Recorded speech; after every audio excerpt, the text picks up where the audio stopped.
mean, Jordan Knight was a ball of fun. Yeah. Very interesting. You know, I mean, he literally, I just saw him on his social media on Sunday. He's a pastor. On Sunday. Steps up. He's got his tattoos, like, you know, plugs. He's got a Steelers jersey on. He takes a terrible towel and throws it over the little podium there. He's awesome. Yeah, and he's about, you know, it's not traditional. I grew up going to church. My folks basically made us, but you talk about like dry. You know, I mean, I'm getting the heavy head, falling asleep. I don't think you're doing that with the Jordan Knight service. Nice. You know? Nice. And what I really love about that, the whole thing, and you have to check out the episode. It's a good one. Yeah. Oh, yeah. But like I mean, gosh, you talk about someone shows up at church and they're like, who's this guy? Right. Where's the pastor at? Yeah. It's the fill-in. They brought in the alternate. Did the guy sub out? So it's just very interesting and such a great mindset of just positivity. You talk about challenge, get up today. Go do something great, you know. Like it just was a very interesting. That was his message, though. Get up and do something great. I mean, that's kind of what I mean. He talks about. Okay. It just his overall mentality, really. You know.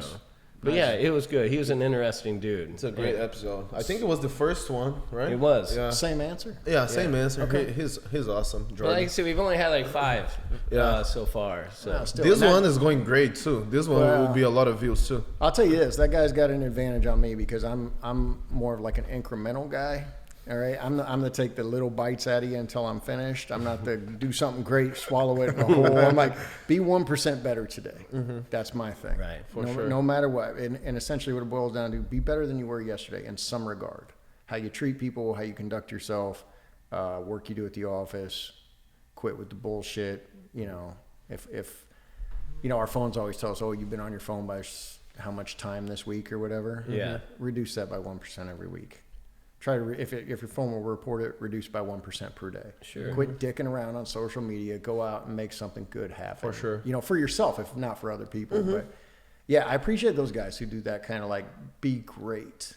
I guess I'm just, I don't know if I have greatness in me. I know I have improvement in me. Sure. I don't know if I have greatness. I like that. Just be better. And if you are that 1% better, I mean, listen, man, change often takes place with baby steps. Sure. You know, absolutely. if it's too drastic of a change, you're going to be in shock, not like it, and most likely want to get back to your comfort zone. Yeah. Most of the time. Because even positive change makes people feel real uncomfortable, and a lot of times they don't like it. I know I got buddies, we all have buddies, you see like they're really turning things around. And all of a sudden you're like, what did you do that for? He's right back. Sure. A lot of times it just feels better. It's safe over here. That wasn't feeling too good. Well, and man, you also see the number of people who are haters on that. You know, rather if they see a friend rising up, like there's a level of I don't know if animosity is the right word. Certainly a level of jealousy, things like that. Yeah. But if you're taking those little bites, I think people feel more comfortable. Not to say you should judge yourself by that, but it's certainly something to keep in mind. Not to make other people feel inferior. So, what is it? The journey of 1,000 miles begins with one step, kind of thing. Just that little bit at a time. Right. Yeah. So whatever, anyone out there, addiction, weight loss, whatever, motivation, anything. Absolutely. Just start with like today. Just today, I'm gonna not do this, or I'm not gonna smoke. Just today. Don't worry about quitting them forever, or whatever. You know what mine was? And this was started me on it, was I saw this movie where this guy could like hear it's called What Women Want with Mel Gibson. I remember it, yeah. Okay, so he can hear what these chicks are thinking as he's going by him or whatnot. And there's this little intern who no one pays attention to. And he can hear that she has like suicidal thoughts going on in her head and she's really kind of having some problems.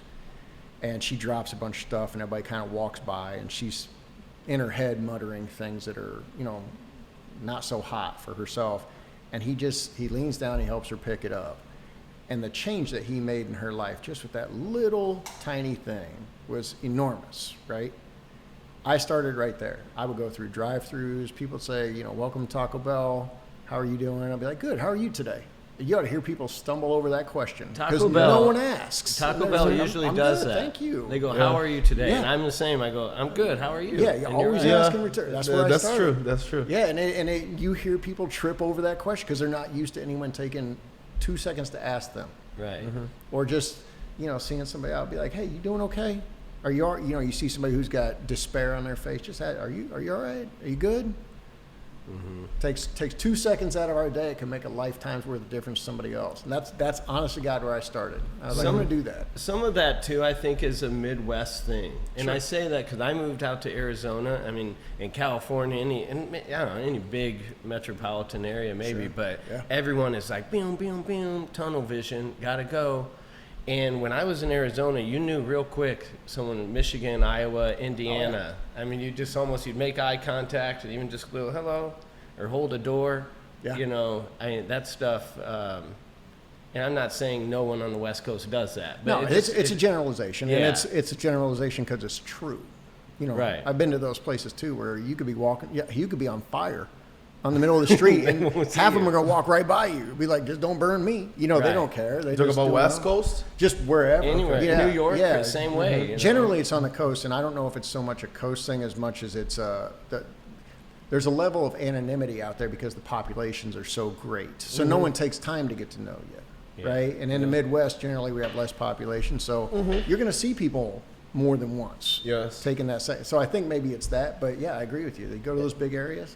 Yeah, I would say it's because of the big cities that tends to happen. Right. Yeah, and people are in their own. Nowadays, it's even worse. People are in their own world so much. They're in social media, all that kind of horrible. What about like in Brazil, though? I mean, those people seem really nice, but I don't know. Rio's huge, right? Yeah, I mean, Brazil is a place that we receive a very well the tourists. Okay. So tourists like Brazil when they go there. Mm-hmm. I would say the people in Brazil, in general, are great. The main problem in Brazil is the security. Okay. So, yes, because of the government, a lot of, corruption, it ends up, affecting the actual population. They don't pay the police like they should. Okay. They don't pay the, teachers, doctors like they should. So a lot of this stuff ends up falling on the population. So, a lot of robberies in some places. Of course, there are great places like Rio. Yeah. Rio is my favorite city in the world by far. Nice. Yeah, it's the most beautiful city. People are great, but of course there are parts of Rio that you can't go there. Yeah, of course. The cops can't go there either. So there are places that the criminals, favelas. The favelas. Oh, you already know. Yeah, I'm with you. The favelas are communities. Have you heard about the favelas? Mm-mm. Communities that the drug dealers protects the whole community. Cops can't get close. If cops get close to there, they'll die. Not the drug dealers will not die. The drug dealers will definitely kill whoever is getting close to them. Yeah. So it's like in every big city in Brazil, there's at least one favela. So and the favelas is just a result of the corruption. Sure. There's literally no reason why the Brazilian army doesn't go in each favela one by one and end with that situation. They can do that, but something's holding them from doing that. So sure. Yeah. We wonder what's. But in general, you don't think that it does or it doesn't affect like people's attitude towards one another down there? No, I think people respect a lot each other. Okay. So yeah, I wouldn't say. I mean, big cities, of course, there are places that there is a bigger population. Mm-hmm. People don't worry about each other like in small towns, if that makes sense. So, you just want more in a big city, and in small towns is different, Yeah, of course. Yeah. Favelas. Yes. Yeah. Okay. And a lot of tourists, especially Americans, they go to Rio and they want to go to the favelas and see how it is. Just see what it's like. Yeah. There is one favela in Rio that you can actually go on the top of the hill and see the whole city, see the beach, and you're literally inside of the favela. But you can't go there. You can, like tourists, there's one favela that you can go in there, and the drug dealers will not do anything to you. The cops can't go there still. But what happens in one of these if you're like, someone there, say you want to come visit your aunt or whatever, like I can't go? If you were born there or have family in the favelas, they won't do anything to you. Nobody will ever rob someone or do something to someone that didn't do anything in the favelas. Okay. Unless you are a tourist that's going to the wrong favela and they will rob you for sure. Right. But of course a Brazilian that wasn't born there, going to a favela that won't go well either. You know. Gotcha. So, You'd never heard of that, huh? No, I've never heard of that. Yeah.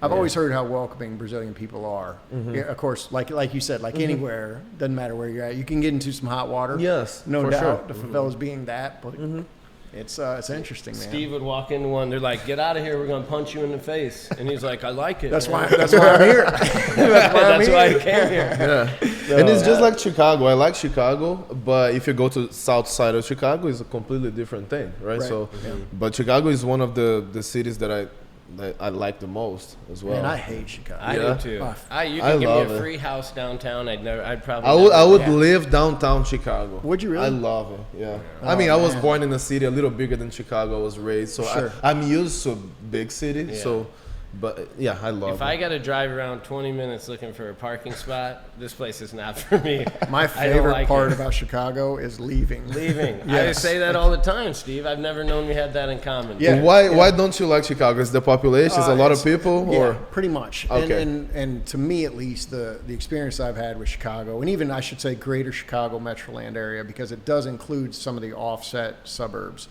but they're almost like, they almost act, the people who I'm talking about, again, generalities, not everybody, the people who I'm talking about, they act like it's New York, but West. You know, they're like, hey, what are you looking at? You know, you're like, come on, guy.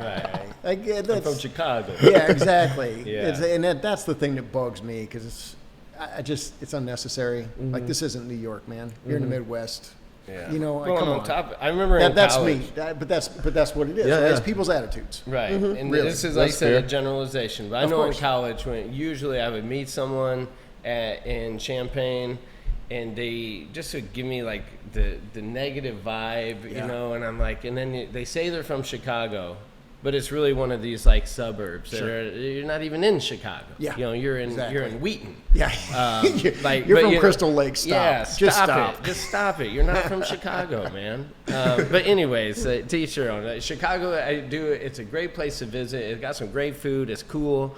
But it's not for me. Yeah, It's just me not either. my cup of tea. And I met no my offense, wife. Chicago. She lived out in Las Vegas for 6 years. And the transformation from Las Vegas, because a bunch of California people started going to Vegas because it was cheaper to live, basically. Now it's California East, man, and it's horrible. I hate going to Las Vegas now. Yeah. I used to go out there all the time and see her when she still lived there. We would still go out there and visit. She has friends, she has family out there. And it was fun for a while, but now it's just like, this place sucks. Yeah. Oh, it's terrible. Thank you for watching this episode of the Talk About It podcast. I'm Victor Dantas. I'm Lauren Fulmer. And we would encourage you guys to subscribe to the channel. And don't forget to hit the bell. It's going to be right below the video. So you Hit guys, the bell. so you know when the next episode is up. All We right? appreciate all the support. Thank you.